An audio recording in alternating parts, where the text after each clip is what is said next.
ಧರ್ಮಸ್ಥಳ ಕೇಸ್ನಲ್ಲಿ ಷಡ್ಯಂತ್ರಕೋರ ಜಯನ್ಗೆ ಗ್ರಿಲ್ ಆಗ್ತಾ ಇದೆ. ಮಧ್ಯರಾತ್ರಿ 2:30ರ ತನಕ ಜಯನ್ ಟಿಗೆ ಎಸ್ಐಟಿ ಫುಲ್ ಗ್ರಿಲ್ ಮಾಡ್ತಾ ಇದೆ. ಬೆಳ್ತಂಗಡಿಯ ಎಸ್ಐಟಿ ಕಚೇರಿಯಲ್ಲಿ ತಡರಾತ್ರಿಯ ತನಕ ಕೂಡ ವಿಚಾರಣೆಯನ್ನ ನಡೆಸಲಾಗಿದೆ. ಈಗ ಶವವನ್ನ ಹುತ್ತಿದ್ನೆಲ್ಲ ನಾನು ನೋಡ್ದೆ ಅಂತ ಜಯನ್ ಟಿ ಹೇಳಿದ್ದಾರೆ. ಸಂಬಂಧವಾಗಿ ನೋಡಿ ಈಗಾಗಲೇ ವಿಚಾರಣೆಯನ್ನ ನಡೆಸ್ತಾ ಇದ್ದಾರೆ. ಧರ್ಮಸ್ಥಳ ಕೇಸ್ನಲ್ಲಿ ಷಡ್ಯಂತ್ರಕೋರ ಜಯನ್ ಗ್ರಿಲ್ ಆಗ್ತಾ ಇದೆ. ಮಧ್ಯರಾತ್ರಿ 2:30ರ ತನಕ ಜಯನ್ ಟಿಗೆ ಎಸ್ಐಟಿ ಫುಲ್ ಗ್ರಿಲ್ ಮಾಡಿದ್ದಾರೆ. ಬೆಳ್ತಂಗಡಿಯ ಎಸ್ಐಟಿ ಕಚೇರಿಯಲ್ಲಿ ತಡರಾತ್ರಿಯವರೆಗೂ ಕೂಡ ವಿಚಾರಣೆ ಆಗಿದೆ. ಜಯನ್ ಟಿಗೆ ಪ್ರಶ್ನೆಗಳ ಸುರಿಮಳೆಗೈದಿದ್ದಾರೆ ಎಸ್ಐಟಿ. ಇವತ್ತು ಮತ್ತೆ ವಿಚಾರಣೆಗೆ ಹಾಜರಾಗಬೇಕು ಅಂತ ಕೂಡ ಸೂಚನೆ ಕೊಟ್ಟಿದ್ದಾರೆ. ಬುರುಡೆ ಕೊಟ್ಟಿದ್ದೇ ಜಯನ್ ಎಂದಿದ್ದಂತಹ ಮಾಸ್ಕ್ ಮ್ಯಾನ್ ಚಿನ್ನಯ್ಯ.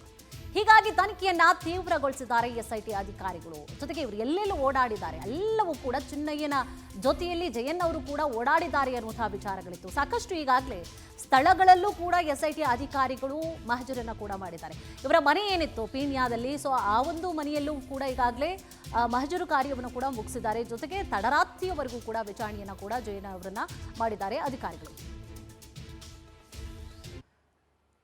ಇದೇ ವಿಚಾರಕ್ಕೆ ಸಂಬಂಧಪಟ್ಟ ಹಾಗೆ ಹೆಚ್ಚಿನ ಡೀಟೇಲ್ಸ್ ಅನ್ನ ಕೂಡ ನೀಡ್ತಾ ಹೋಗ್ತಾರೆ ನಮ್ಮ ಪ್ರತಿನಿಧಿ ರೂಪೇಶ್. ಎಸ್ ರೂಪೇಶ್, ಈಗ ಜಯನ್ ಅವರನ್ನ ಎಸ್ಐಟಿ ಅಧಿಕಾರಿಗಳು ತಡರಾತ್ರಿಯವರೆಗೂ ಕೂಡ ವಿಚಾರಣೆಯನ್ನ ನಡೆಸಿದ್ದಾರೆ. ಎಲ್ಲ ಮಹತ್ವದ ದಾಖಲೆಗಳನ್ನ ಈಗಾಗಲೇ ಎಸ್ಐಟಿ ಅಧಿಕಾರಿಗಳು ಪಡೆದುಕೊಂಡಿದ್ದಾರೆ. ಇದು ಯಾವ ರೀತಿಯಾಗಿ ಮತ್ತಷ್ಟು ಸಂಕಷ್ಟವನ್ನ ಜಯನ್ಗೆ ತಂದೊಡ್ಡುವಂತಹ ಸಾಧ್ಯತೆಗಳು ಕೂಡ ಇದೆ?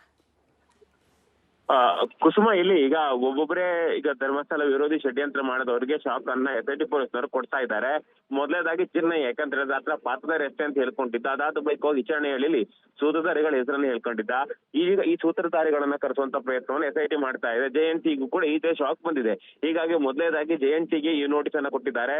ಇಲ್ಲಿ ಪ್ರಮುಖವಾಗಿ ಯಾವ ರೀತಿಯಾಗಿ ವಿಚಾರಣೆ ಕರೆದಿದ್ದಾರೆ ಅಂತ ಹೇಳಿದ್ರೆ, ಬುರುಡೆಯನ್ನ ಆತ ತಂದು ಕೊಟ್ಟಿದ್ದಾನಂತ ವಿಚಾರ. ಹೀಗಾಗಿ ಆ ಬುರುಡೆಯನ್ನ ತಂದು ಕೊಟ್ಟಿದ್ರೆ ಎಲ್ಲಿಂದ ತಂದು ಕೊಟ್ಟರು ಮೊದಲ ಪ್ರಶ್ನೆ. ಅದಾದ ಬಳಿಕವಾಗಿ ಬುರುಡೆ ಲ್ಯಾಬ್ ನಿಂದ ಖರೀದಿ ಮಾಡಿದ್ದಾರೆ ಅಂತ ಹೇಳಲಾಗ್ತಾ ಇತ್ತು. ಹೀಗಾಗಿ ಯಾವ ಲ್ಯಾಬ್ ನಿಂದ ಖರೀದಿ ಮಾಡಿದಾರೆ ಅಂತ ವಿಚಾರ ಕೂಡ ಕೇಳ್ತಾ ಇದ್ದಾರೆ. ಅದೇ ರೀತಿಯಾಗಿ ಇಲ್ಲಿ ಒಂದಿಷ್ಟು ಕಡೆ ಮಹಜರ್ ಕೂಡ ಮಾಡಲಾಗಿತ್ತು. ಅಲ್ಲಿ ಸಿಕ್ಕಂತ ಸಾಕ್ಷ್ಯಗಳು, ಯಾಕಂತ ಹಳ್ಳಿ ಮನೆ ಹೋಟ್ಲಿಗೆ ಜಯಂತ್ ಬಂದಿದ್ದಾನ ಅಂತ ವಿಚಾರ.